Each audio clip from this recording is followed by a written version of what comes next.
வணக்கம் நண்பர்களே! எல்லாரும் எப்படி இருக்கீங்க? நல்லா இருக்கீங்களா? இன்னைக்கு நம்ம வீட்ல சண்டே ஸ்பெஷல் என்னன்னு பார்த்தீங்கன்னா, வாத்துக்கறி தாங்க. அது எப்படி செய்றதுன்னு பார்க்கலாம் வாங்க. அதுக்கு முன்னாடி வீடியோவ சப்ஸ்கிரைப் பண்ணிக்கோங்க. அப்பதான் நான் போடுற வீடியோஸ் எல்லாம் உங்களுக்கு உடனுக்குடனே வரும். ஒரு கடாய் வச்சுட்டு, பிரியாணி இலை, கிராம்பு, பட்டை, கல்பாசி, அதுக்கப்புறம் ரோஜாப்பூ கொஞ்சம் போட்டு, சோம்பு கொஞ்சம் போட்டு வதக்கிக்கிட்டேங்க. கொஞ்சம் கசகசாவும் போட்டுக்கிட்டேன். இது நல்லா பொரிஞ்சு வந்ததுக்கப்புறம், பச்சை மிளகா, கருவேப்பிலை, சின்ன வெங்காயம் நல்லா வதக்கி விட்டுட்டேங்க. நல்லா பொன்னிறமா வதங்கட்டும். வதங்குனதுக்கு அப்புறமா இஞ்சி பூண்டு பேஸ்ட்டு நான் அரைச்சு எடுத்து வச்சிருந்தேங்க. அரைச்சு எடுத்து இஞ்சி பூண்டு பேஸ்ட்டு சேர்த்து நல்லா வதக்கிக்கலாம். இது கூட கொஞ்சம் மஞ்சத்தூள் ஆட் பண்ணிக்கலாங்க. நான் மஞ்சத்தூள் ஆட் பண்ணா தான் நல்லா அந்த பச்சை வாசனை போகும்போது மஞ்சத்தூளோட வாசனையும் போயிடுங்க. நான் அப்படிதான் போடுவேன். உங்களுக்கு எப்படி விருப்பமோ அந்த மாரி நீங்க போட்டுக்கோங்க. சரிங்களா? அதுக்கப்புறம் தக்காளி, ஒரு தக்காளி நம்ம மசாலா அரைக்கே நம்ம தக்காளி போட்டிருப்போம். இருந்தாலும் கறி வறுக்கறதுக்கு முன்னாடி இந்த வெங்காயம், மிளகாய் தாளிச்சு விடுறோம் இல்லையா? தாளிச்சு விடுறப்ப தக்காளியும் போட்டா டேஸ்ட் இன்னும் கொஞ்சம் சூப்பரா இருக்குங்க.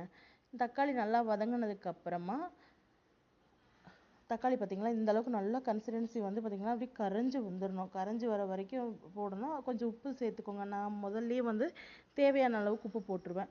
உங்களுக்கு எப்படி போடணும்னு விருப்பம் இருக்கோ அப்படி நீங்க போட்டுக்கோங்க. சரிங்களா? கொஞ்சம் கொஞ்சமா போட்டாலும் சரி, எல்லாம் நெறைய போட்டாலும் சரி. அதுக்கப்புறம் கழுவி வச்சிருக்க கறிய எடுத்து சேர்த்துக்கோங்க. சேர்த்து நல்லா பெரட்டி விட்டீங்கன்னா, கொஞ்சமா கறி வேகுற அளவுக்கு தண்ணி ஊத்தி வேக விடுங்க. சில பேர் குக்கர்ல வச்சுக்குவாங்க. நான் குக்கர்ல வைக்க மாட்டேங்க. கறி இந்த மாரி வேகும்போது டேஸ்ட் சூப்பரா இருக்கும். உங்களுக்கு தேவைன்னா குக்கர்ல வச்சுக்கோங்க. சம்டைம்ஸ் நானும் குக்கர்ல வைப்பேன். உங்களுக்கு வேணும்னா நீங்க குக்கர்ல வச்சுக்கலாம். இதுக்கு இடையில நான் மசாலா அரைக்கிறதுக்கு தேவையானது என்னன்னு சொல்லிடுறேன்.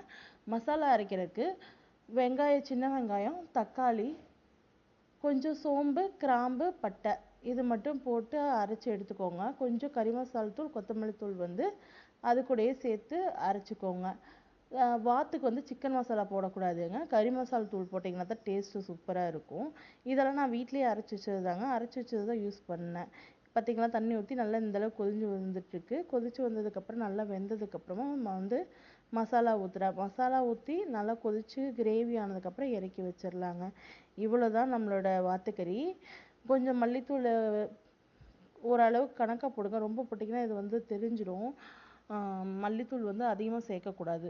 கம்மியாக சேர்த்துக்கோங்க. அப்போ தான் டேஸ்ட் சூப்பராக இருக்கும். கடைசியாக கொத்தமல்லி தழை போட்டு இறக்கி வச்சுக்கலாங்க. இவ்வளோதாங்க, நம்ம வாத்துக்கறி ரெடி ஆயிடுச்சுங்க. நம்மளோட வீடியோவை பொறுமையாக பார்த்ததுக்கு ரொம்ப நன்றி. நம்மளோட சேனலை சப்ஸ்கிரைப் பண்ணிக்கோங்க. தேங்க்ஸ் ஃபார் வாட்சிங் மக்களே. நன்றி, வணக்கம்.